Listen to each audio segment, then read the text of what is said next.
¿Qué tal, amigos de Canal Foros X? Sean todos ustedes bienvenidos a una emisión más de su programa Filosofando. Y bueno, pues les damos la más cordial bienvenida a cada uno de ustedes que nos sigue por medio de sus dispositivos móviles, ¿verdad? Agradeciendo, bueno, pues prácticamente su apoyo a este gran proyecto, ¿verdad? Donde hemos presentado, bueno, pues a una gran variedad de filósofos. Y bueno, casi estamos a punto de terminar ya con toda la filosofía griega. El día de hoy vamos a hablar de dos corrientes filosóficas griegas, ¿verdad? Y en el próximo programa, también no se lo pierdan, vamos a hablar de la última corriente griega que se formó, ¿verdad?, para pasar a la filosofía medieval, ¿verdad? Que también está una filosofía que retoma, resignifica de alguna manera a la filosofía griega y bueno, pues que da pauta a las nuevas ideologías ya de la filosofía moderna y desde luego la filosofía contemporánea. Y pues vamos avanzando poco a poco, bueno, pues en esta temática de manera cronológica, ¿verdad? Tratando de tocar pues los temas esenciales y fundamentales de cada uno de los filósofos. Y bueno, pues el día de hoy en este programa vamos a tocar dos temitas, ¿verdad? Uno que es el epicureísmo y otro que es el estoicismo, ¿verdad? Estas dos corrientes filosóficas que nos hablan del eudemonismo, ¿verdad? O de la felicidad, del placer, ¿verdad? Del gozo y del goce, ¿verdad? Entonces vamos a hablar en este programa de estas dos corrientes filosóficas que nacen en la Grecia antigua. Así que no le cambie, quédese con nosotros y bueno, vamos a conocer quién es el autor del epicureísmo.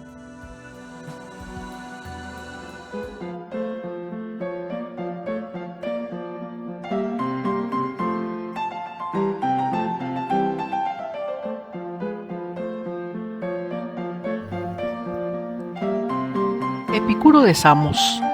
Isla de Samos, actual Grecia. Lo ubicamos en el 342 a.C. y al 270 a.C. Filósofo griego, perteneció a una familia de la nobleza ateniense procedente del Demo Ático de Gargetos e instalada en Samos, en la que muy probablemente nació el propio Epicuro y donde con toda seguridad pasó también sus años de infancia y adolescencia. Cuando los colonos atenienses fueron expulsados de Samos, la familia se refugió en Colofón y Epicuro. A los 14 años de edad se trasladó a Teos, al norte de Samos, para recibir las enseñanzas de Nausifantes, discípulo de Demócrito. A los 18 años se trasladó a Atenas, donde vivió un año. Viajó luego a Colofón, Mitilene de Lesbos y Lampasco, y entabló amistad con algunos de los que, como Hermaco de Mitilene, Meteorodoto de Lampasco y su hermano Timócrates, formaron luego el círculo más íntimo de los miembros de su escuela. Esta, que recibió el nombre de Escuela del Jardín, la fundó Epicuro en Atenas, en la que se estableció en el 306 a.C. y donde transcurrió el resto de su vida. El jardín se hizo famoso por el cultivo de la amistad y por estar abierto a la participación de las mujeres, en contraste con lo habitual en la academia fundada por Platón y en el liceo de Aristóteles. De hecho, Epicuro se opuso a platónicos y peripatéticos y sus enseñanzas quedaron recogidas en un conjunto de obras muy numerosas, según el testimonio de Diógenes Laercio, pero de las que ha llegado hasta nosotros una parte muy pequeña, compuesta esencialmente por fragmentos. Con todo el pensamiento de Epicuro quedó inmortalizado el poema latino La naturaleza de las cosas, de Tito Lucrecio Caro. La doctrina epicúrea preconiza que el objetivo de la sabiduría es suprimir los obstáculos que se oponen a la felicidad. Ello no significa, sin embargo, la búsqueda del goce desenfrenado, sino por el contrario, la vida mensurada en la que el espíritu puede disfrutar de la amistad y el cultivo del saber. La felicidad epicúrea ha de entenderse como el placer reposado y sereno, basado en la satisfacción ordenada de las necesidades elementales, reducidas a lo indispensable. El primer paso que se debe dar en este sentido consiste en eliminar aquello que produce la infelicidad humana, el temor de la muerte y de los dioses, así como el dolor físico. Es célebre su argumento contra el miedo a la muerte, según el cual mientras existimos la muerte todavía no existe, y cuando la muerte existe nosotros ya no. Por lo que carece de sentido angustiarse. En un sentido parecido, Epicuro llega a aceptar la existencia posible de los dioses, pero deduce de su naturaleza el inevitable desinterés frente a los asuntos humanos. La conclusión es la misma: el hombre no debe sufrir por cuestiones que existen solo en su mente. La ética epicúrea se complementa con dos disciplinas: la canónica o doctrina del conocimiento y la física, doctrina de la naturaleza. La primera es una teoría de tipo sensualista que considera la percepción sensible como la fuente principal del conocimiento, lo cual permite eliminar los elementos sobrenaturales de la explicación de los fenómenos. La causa de las percepciones son las finísimas partículas que despiden continuamente los cuerpos materiales y que afectan a los órganos de los sentidos. Por lo que se refiere a la física, se basa en una reelaboración del atomismo de Demócrito, del cual define principalmente por la presencia de un elemento original cuyo propósito es el mitigar el ciego determinismo de la antigua doctrina. Se trata de la introducción de una cierta idea de libertad o de azar a través de lo que Lucrecio denominó el climen, es decir, la posibilidad de que los átomos experimenten espontáneamente ocasionales desviaciones en su trayectoria y consoliden entre sí. En este sentido, el universo concebido por Epicuro incluye en sí mismo una cierta contingencia, aunque la naturaleza ha sido siempre como es y será siempre la misma. Este es, para la doctrina epicúrea y en general para el espíritu griego, un principio evidente del cosmos que no procede de la sensación y la contemplación de este universo que permanece inmutable a través del cambio. Es uno de los pilares fundamentales en los que se cimenta la serenidad a la que el sabio aspira. Él es Epicuro de Samos.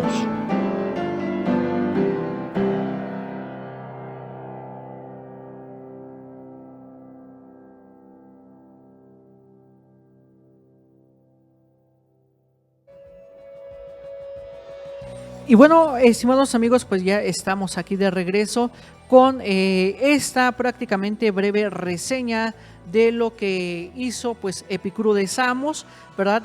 Fundador pues de esta corriente filosófica del epicureísmo. Y bueno, como bien escuchamos, la dirección filosófica tiene como jefe a Epicuro de Samos, que fundó su escuela, ¿verdad?, en Atenas en el 306 a.C. Y bueno, los rasgos característicos del epicureísmo que comparte con otras direcciones filosóficas de la Alejandrina, bueno, pues es la preocupación de subordinar toda la investigación filosófica a la existencia de garantizar al hombre la tranquilidad del espíritu. Es por ello que las podemos reducir en estas tres partes. La primera, el sensualismo, ¿verdad? Es decir, el principio por el cual la sensación es criterio de verdad y el criterio del bien, por lo cual este se identifica con el placer. Entonces, todo lo que nos causa placer, todo lo que nos genera un gozo, bueno, pues es el criterio del bien, ¿verdad?, de este sensualismo. La segunda parte, como también escuchamos, bueno, tenemos el atomismo, mediante el cual Epicuro explicaba la formación y el cambio de las cosas por la unión y desunión de los átomos y el nacimiento de las sensaciones como la acción de estratos de átomos del alma.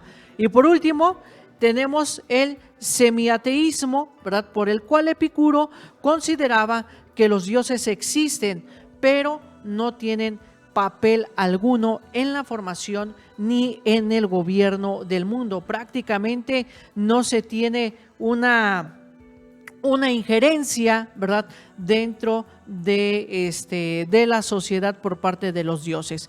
Y bueno, la primera parte del sensualismo también es descrita como la canónica, ¿verdad? Como ese aspecto canónico, para lo cual, bueno, pues lo vamos a abordar después del corte, así que los invitamos a que no se despeguen de sus pantallas. Vamos a una breve pausa y enseguida regresamos.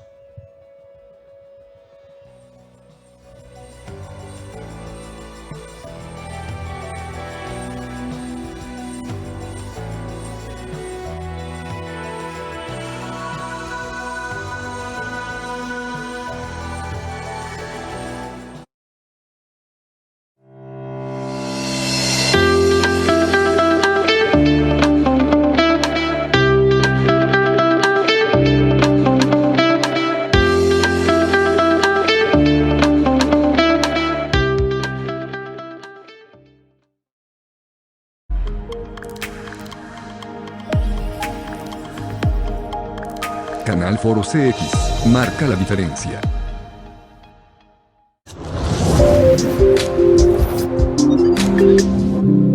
Otra vez en vivo, hola, ¿cómo están todos en casita? Y estamos en un programa. Un saludcita ya para... Salud. Pero aquí estamos presentes, se les agradece a todo mundo que nos... Muy buenas noches, gente bonita de Celaya, con estos... Como Hombres, la hombres. dislexia también es propia de la...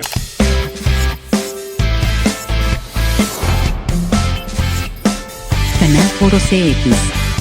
Marca la diferencia.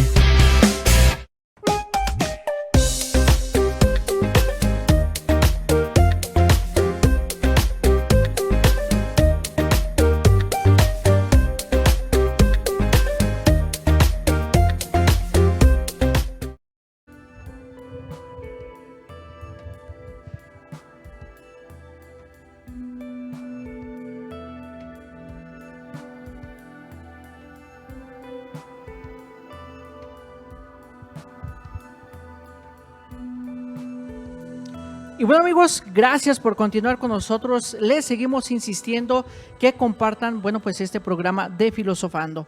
Y bueno, vamos a explicar la primera parte, la primera propuesta del epicureísmo, ¿verdad? Que es el sensualismo más a detalle, o que es conocida también como el aspecto de la canónica, ¿verdad? Bueno, pues aquí trata de las normas o criterios para discernir lo verdadero de lo falso.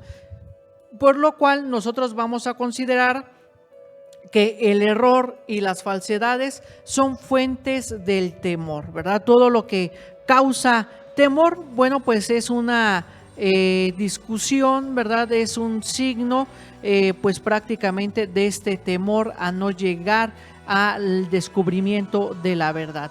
Es por ello que el temor, bueno, pues es esta consecuencia de la falsedad y la duda, ¿verdad? Queda eliminada por la evidencia, ¿verdad? Que es fuente de verdad y certeza. ¿Y cuáles van a ser esos criterios de evidencia? Bueno, van a ser la sensación, ¿verdad? Aquí, ¿qué podemos descubrir nosotros? Bueno, que los cuerpos desprenden imagencillas que al impresionar nuestros órganos sensoriales producen conocimientos evidentes, ¿verdad? Lo que podríamos decir este conocimiento intuitivo de alguna manera, o este primer conocimiento, ¿verdad? Lo que nos van dando nuestros sentidos de información acerca de los objetos que nosotros estamos observando. La segunda característica son las anticipaciones, es decir, las sensaciones que se conservan en la memoria y que son fuentes de certeza. Algo parecido a este aspecto de la abstracción, ¿verdad? La abstracción, bueno, pues también nos genera este registro en la memoria de aquellas experiencias, ¿verdad?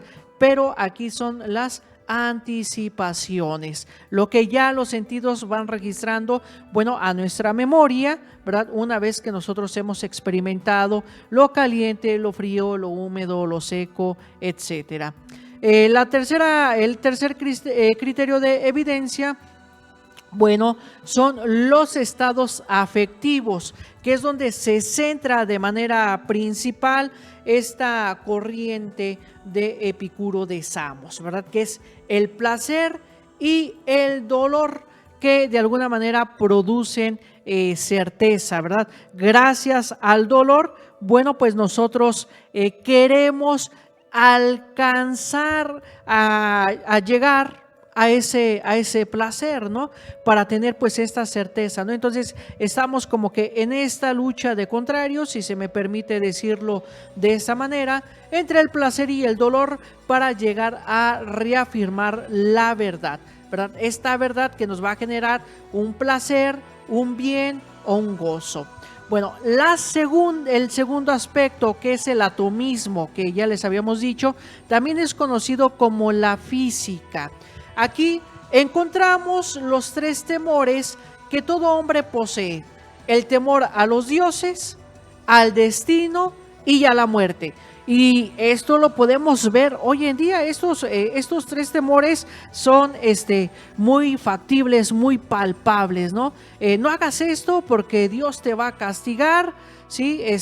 Tenemos ese temor a la incertidumbre y cómo estaré en unos años, qué me pasará, y demás. Y el otro temor más grande, todos o en su gran mayoría le tememos a la muerte o le temen a la muerte, ¿no? Y si me muero, ¿qué va a ser mi hijo? ¿Qué va a ser mi hija? ¿Qué va a ser del mundo? ¿Qué va a ser de la sociedad? Etcétera, ¿verdad? Entonces quedan eliminados por la física, cuyo objeto es el conocimiento de la verdadera naturaleza de las cosas. Cuando se pregunta el qué son, el para qué son, de dónde vienen, de dónde provienen. Por eso echa mano del atomismo. ¿Por qué? Porque el atomismo es el modelo físico de los epicúreos, ¿verdad? Ya que se basa en los siguientes postulados, que de hecho por allí les vamos a recomendar que vean aquí por medio de Canal Foros X ese programa donde hablamos precisamente del atomismo, ¿verdad? Con estos dos Leucipo y Demócrito, ¿verdad? Que prácticamente son los impulsores o los precursores pues de esta corriente. Bueno, los postulados del atomismo que retoma Epicuro son los siguientes. El primero es el materialismo. Dice que todos los cuerpos existen, que están formados de átomos materiales que están en constante movimiento. Entonces, como vimos en temas anteriores, ¿verdad? Cuando hablamos del atomismo en sí, pues vimos que el átomo pues es la esencia de las cosas y que ese átomo que genera el movimiento para formar el ser. El segundo postulado es el indeterminismo. A esto se refiere a que los átomos, por la gravedad, a causa de su tamaño y peso, descienden verticalmente, pero pueden desviarse de su trayectoria de una manera casual, ¿verdad? La naturaleza no se rige por una ley necesaria, sino que es algo fortuito, ¿verdad? Algo de la mera casualidad, ¿verdad? Entonces, en este indeterminismo, por esta casualidad, bueno, pues va dando la naturaleza a las cosas, es decir, los átomos se unen y se mueven por la mera casualidad. El tercer postulado tenemos que es el mecanismo. Aquí en el mecanismo tenemos que por el crimen, ¿verdad? Que es esta causalidad, bueno, pues los átomos chocan entre sí, originando pues nuevos cuerpos, ¿verdad? Entonces todo prácticamente es mero producto de la causalidad. Entonces, en este modelo físico se eliminan también los 3 temores. En primera instancia, por su carácter mecánico, que los cuerpos nacen por el choque entre los átomos, de donde que sea innecesaria la intervención de los dioses. En segunda instancia, bueno, por su carácter indeterminista, queda eliminado el temor a la fatalidad inexorable, ¿verdad?, del destino. Y por último, por su carácter materialista, la muerte se explica mediante la ley de agregación y disolución atómica, es decir, este movimiento que se genera en este aspecto. Es por ello que podemos decir que la física, ¿verdad?, todo hombre, alma y cuerpo, pues bueno, el hombre está conformado de alma y cuerpo y bueno, pues es mortal. En consecuencia, la felicidad debe darse en esta vida.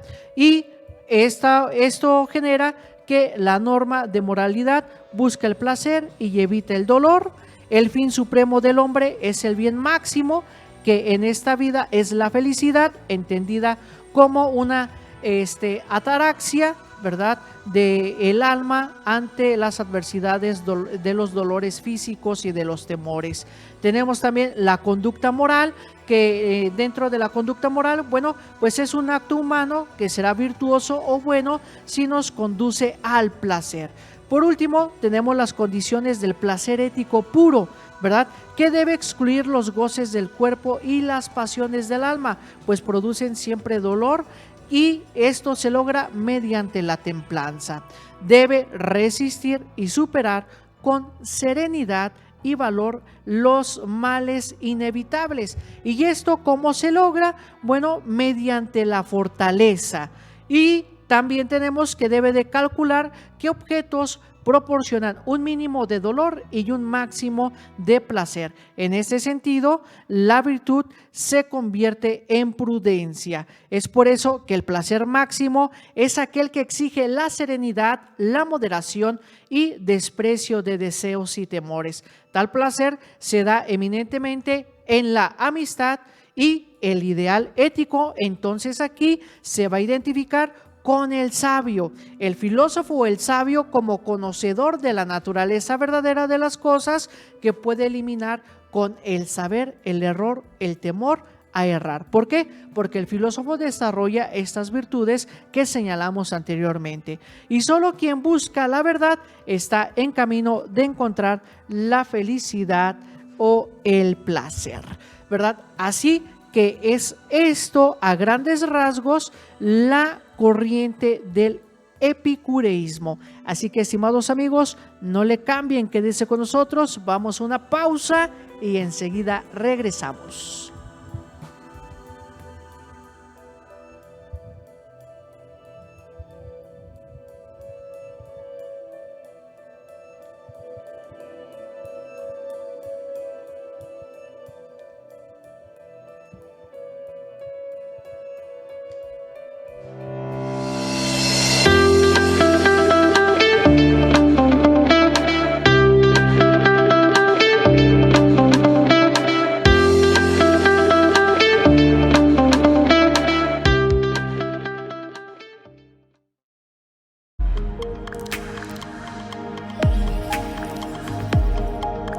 Canal Foro CX marca la diferencia.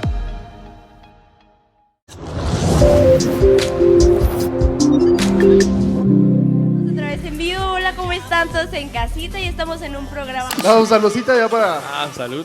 Pero aquí estamos presentes, se les agradece a todo mundo que nos... Muy buenas noches, gente bonita de Celaya, con estos... Como la, Hombres, como la hombres. dislexia también es propia de la...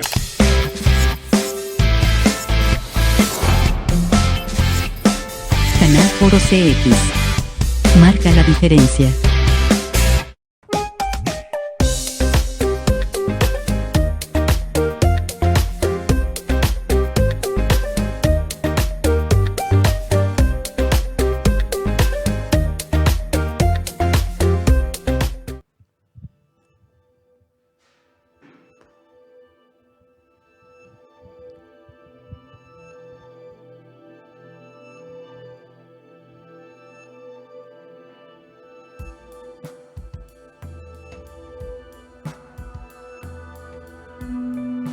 Bueno, amigos, ya estamos de regreso en su programa de Filosofando. Muchísimas gracias por continuar con nosotros. Les seguimos insistiendo que compartan en sus redes sociales, bueno, este programa. Y bueno, vamos a adentrarnos a este segundo temita, que es el estoicismo, ¿verdad? Que es una corriente que va de la mano, por decirlo de alguna manera, o tiene por lo menos algo en común, ¿verdad? Que es este eudemonismo, este placer, esta felicidad, que el hombre debe de buscar o debe de conseguir, ¿no? Y que también más adelante Santo Tomás de Aquino va a señalar que el fin último del hombre, bueno, pues es precisamente la felicidad, pero él lo va a encauzar obviamente en otros términos. Así que bueno, los invito a que veamos esta pequeña reseña de el fundador del estoicismo, ¿verdad? Que es Zenón de Citio.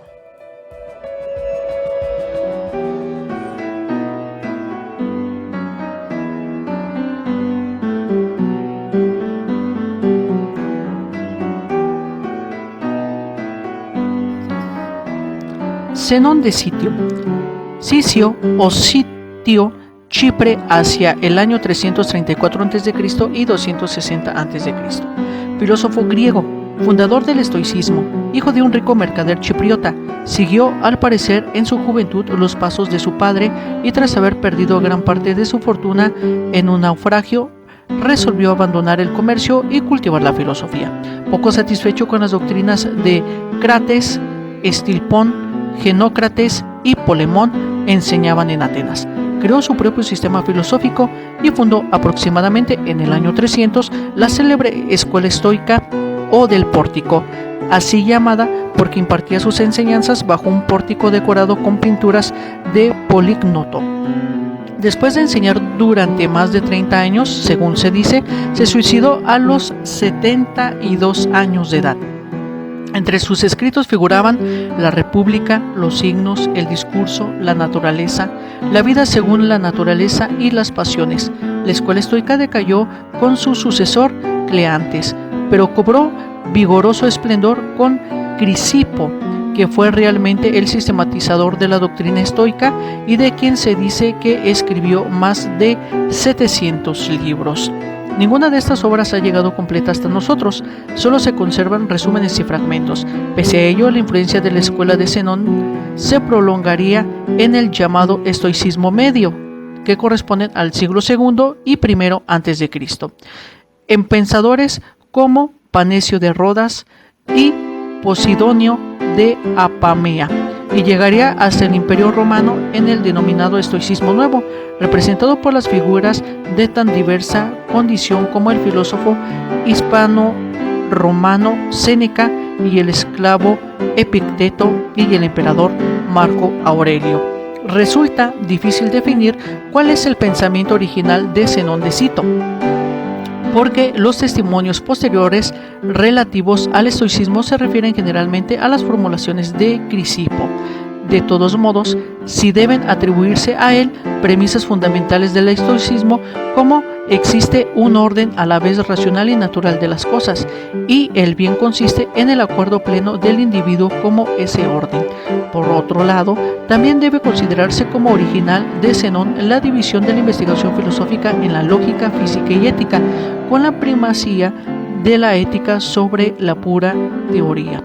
En el mundo, para Zenón, está penetrado en todos sus puntos de una vitalidad natural que se manifiesta primeramente en los fenómenos biológicos que se mantienen unidos cielo y tierra y determina las vicisitudes de todas las cosas en su interior. La ética se basa en la construcción natural del hombre. Desconfía radicalmente de las convenciones sociales porque nada nos asegura que no estén viciadas de irracionalidad y de pasiones y por lo tanto no vayan en desacuerdo con la naturaleza. Si confiar es en Zenón o no, sabemos que el punto de vista estoico sobre el criterio de la verdad que se debe determinar ante todo en la lógica se halla en las percepciones de los sentidos aprobados por la razón. La ciencia de la naturaleza se divide en dos principios, uno pasivo, la materia, el cuerpo, y otro activo, Dios y el alma humana. No obstante, el alma es un aire ardiente y Dios un principio ígneo, universalmente extendido que anima cada cosa y por su providencia dirige todos los seres, según las leyes inmutables del orden de la razón. En moral se sigue el mismo orden. La primera máxima es vivir según la ley de la razón bien ordenada, o vivir de un modo conforme a la naturaleza, porque tal es el objeto del hombre, tal es la virtud. Los principios del sistema práctico son la moralidad, La virtud es el único bien que tiene el valor absoluto, el vicio es el único mal positivo. La virtud es la práctica de la razón libre aplicada no solo a conocer, sino también a practicar el bien. El vicio es una manera de obrar inconsecuente y brutal, una debilidad que en menosprecio de la razón se abandona a instintos inferiores. La virtud es la única que puede asegurarnos el estado de calma, última perfección del espíritu. Hay dos clases de hombres, los buenos y los malos, los que cultivan la sabiduría y los que pertenecen al vulgo. El sabio es, según esta doctrina, una especie de Dios omnipotente dentro de su esfera y puede salir de este mundo siempre que se le impida practicar la virtud. Él es Zenón de Sitio.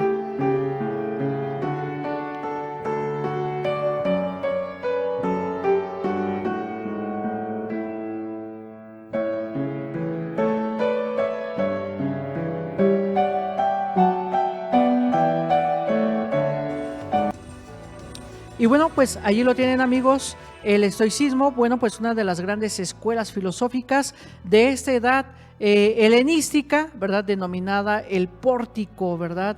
Y que de alguna manera, bueno, pues Zenón de Sitio da este impulso, ¿verdad?, a esta corriente.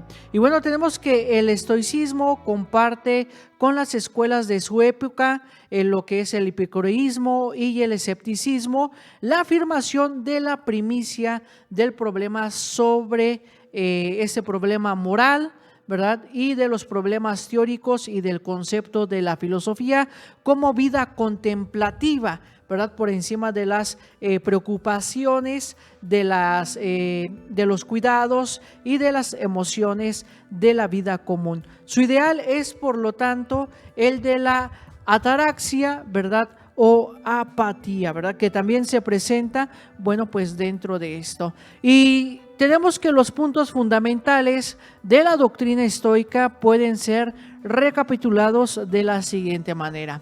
En primer lugar, la división de la filosofía en tres partes, que es la lógica, la física y la ética. Si vemos, más o menos tiene la estructura del epicureísmo.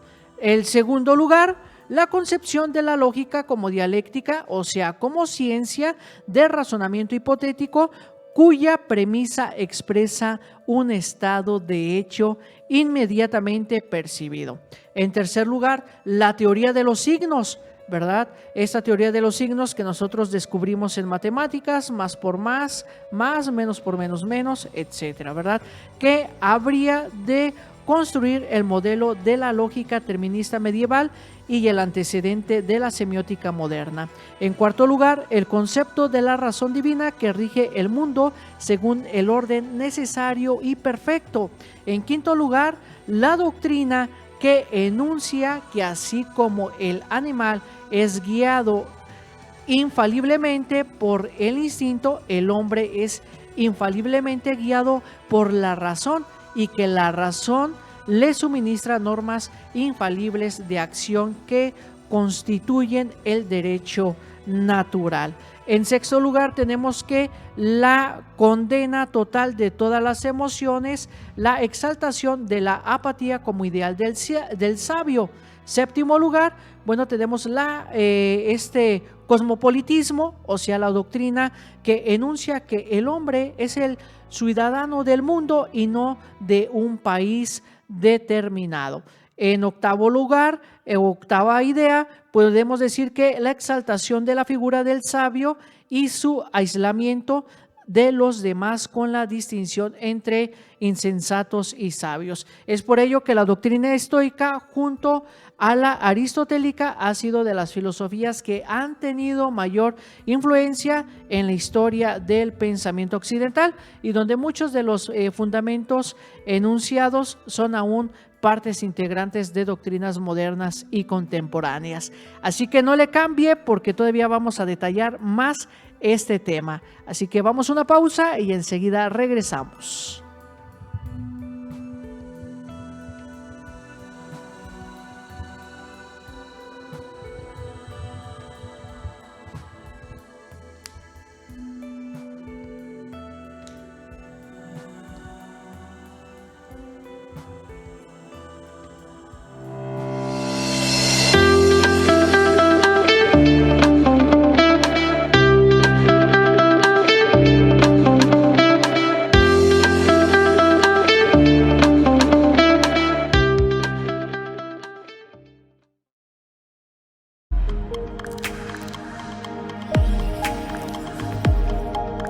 Canal Foro CX. Marca la diferencia.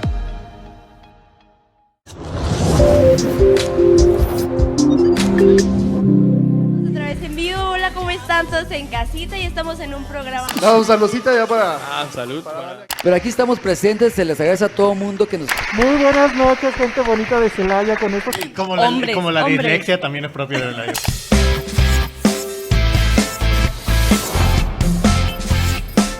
Canal Foro CX. Marca la diferencia.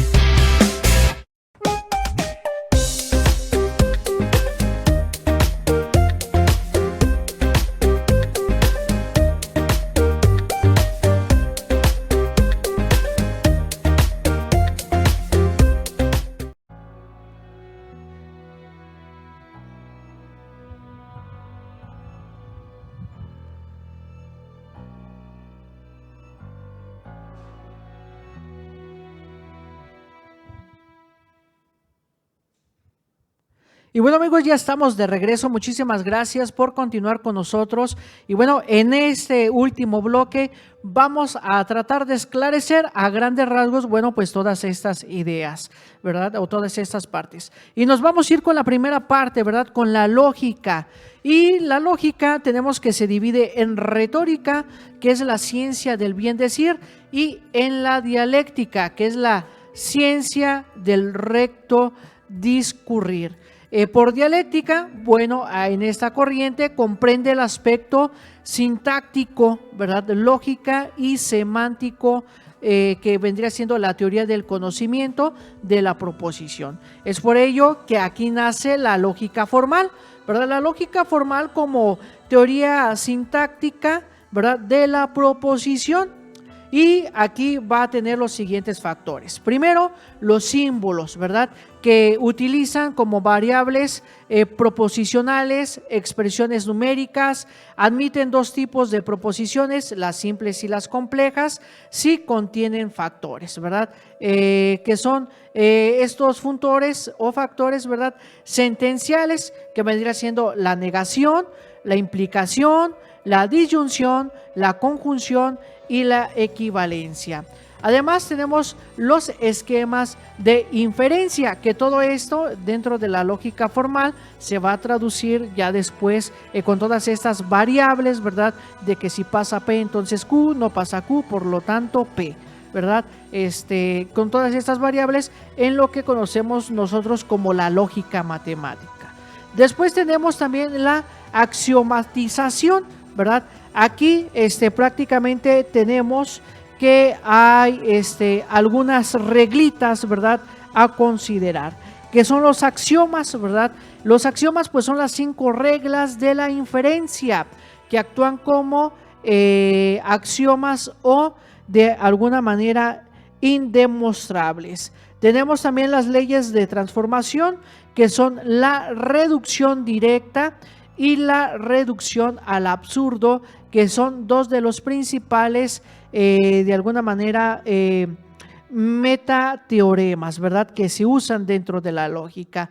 Es por ello que podemos decir que la lógica material, como teoría semántica de la proposición, bueno, pues es la sensación, que es la única fuente de conocimiento, que es el sensismo. Y tenemos que toda sensación provoca en el yo una representación o imagen, entonces, que surge el conocimiento. Y por último, tenemos que el conocimiento verdadero depende de dos condiciones. Una, de la representación cataléptica, es decir, si la cosa está presente, y de la de esta parte, ¿verdad?, de lo que nosotros conocemos como el asentimiento, ¿verdad? Es decir, por parte del yo, por parte de esta conciencia. Es por ello que dentro de la física consideramos que se presenta en primera instancia como un intento de superación del dualismo platónico-aristotélico bajo un monismo materialista. Además, la doctrina de Heráclito, bueno, pues está en la base de su concepción física, y por otra parte, todas las cosas existentes poseen una naturaleza material y corpórea. Esto hace que de los 4 elementos de que consta lo material, 2 son activos, aire y fuego, y 2 pasivos, tierra y agua. Por ello, el principio activo dentro de la física es el logos, entendido como poder creador, y la ley necesaria, que es la razón universal. Y el principio pasivo, por este principio, bueno, pues los cuerpos están en constante movimiento y se diversifican, ¿verdad? Dentro de esta postura. Y bueno, pues también tenemos la ética, que también tiene unos postulados básicos, ¿verdad? De la antropología estoica. Primero, que el alma forma parte de la razón universal.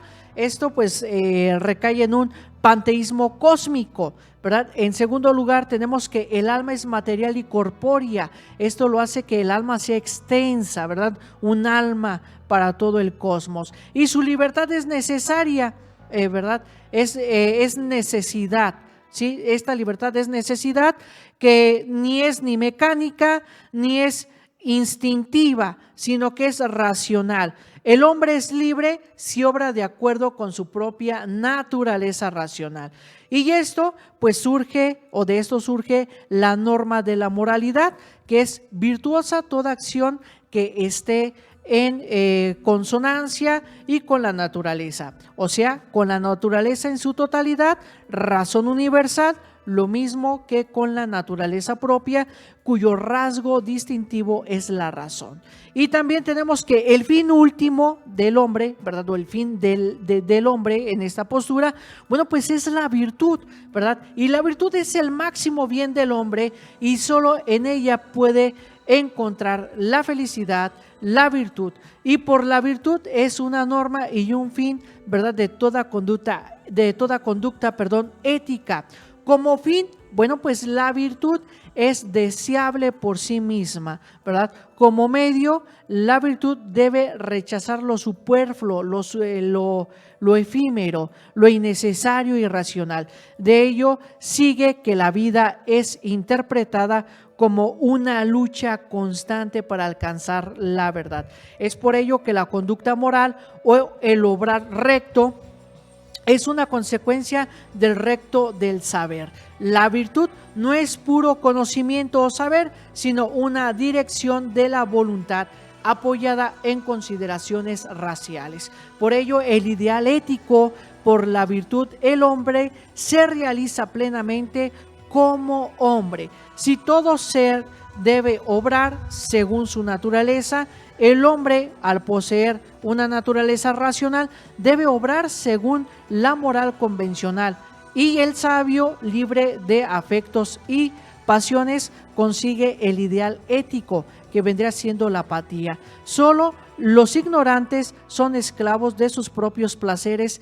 El vivir del sabio es un vivir libre, pues acepta consecuentemente la universal necesidad establecida por el cosmos, ¿verdad?